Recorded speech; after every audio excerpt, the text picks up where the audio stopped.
पहलगाम में मारे गए पर्यटकों की 13वीं से पहले आतंकवादियों के खुदे की कब्र।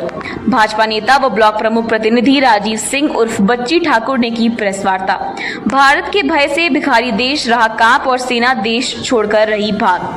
पर्यटकों की हत्या का बदला लेने के लिए देश का हर नौजवान सहित सेना खड़ी तैयार। बोले भाजपा नेता, कानपुर में ब्राह्मण समाज का बेटा मरता है तो नहीं जाते हैं अखिलेश यादव। माफिया मुख्तार और अतीक की मौत पर जाहिर करते हैं अफसोस। भाजपा नेता राजीव सिंह ने की प्रेस वार्ता।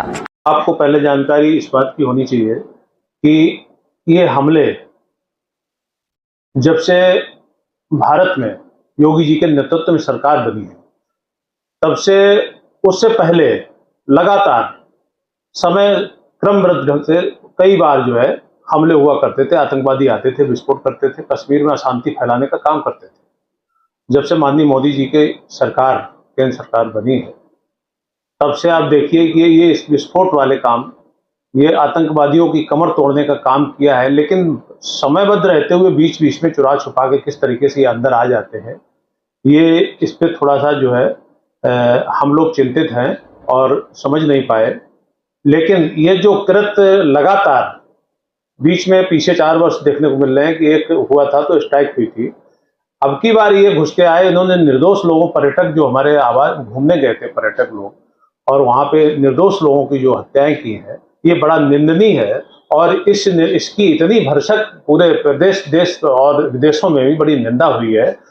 इसको मैं बहुत बड़ा काला कृत्य मानता हूं। मैंने कई जगह शोक सभाएं मैंने भी की, हमारे देश के लोग कर रहे हैं, सब काला दीपक जला के विरोध कर रहे हैं। और इस समय हमारे भारत देश के हर एक नागरिक के, न देश के प्रधानमंत्री पर टिके हुए, कब और किस समय भिखारी देश पे हमला हो?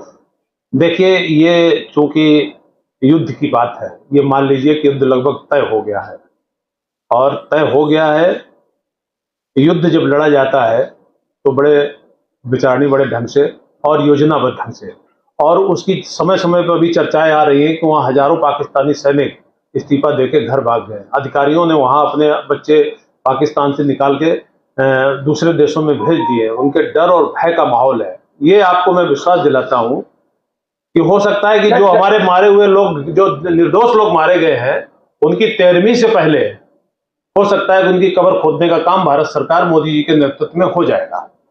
मुझे लास्ट सवाल, जो हमला हुआ जहां पर पहलगाम में एक कानपुर के शुभम की भी मौत हुई थी, जिस पर विपक्ष लगातार सवाल खड़े कर रहा है। कहीं ना कहीं अखिलेश जी का एक बयान में सुना था जिसमें उन्होंने कहा था कि मैं उनके घर नहीं जाऊंगा, उनसे कोई संपर्क नहीं है। क्या इस पर क्या राजनीति करना चाहिए था या नहीं? अब देखिए, अखिलेश जी राष्ट्रीय अध्यक्ष हैं समाजवादी पार्टी के और प्रदेश के मुखिया भी रहे हैं, पूर्व मुख्यमंत्री रहे हैं। तो उनको तो उनका ये बयान बड़ा निंदनीय बयान, माने अशोभनीय बयान है। उनके लिए तो सारी जनता बराबर थी, उनको जाना चाहिए था। अब वो अखिलेश जी, अब देखिए आप, अभी बीच में मुख्तार जो एक माफिया थे, वो मरे, उनके घर पे गए। अतीक के लिए उनके साथ के, उनके पिताजी के साथ लगातार कारभार संभालने वाले अतीक मरे, तो उनको बड़ा दिक्कत हुई। तो अब एक जब ब्राह्मण परिवार का एक बेटा जब वहां मरता है तो क्या उनको जाना नहीं चाहिए था?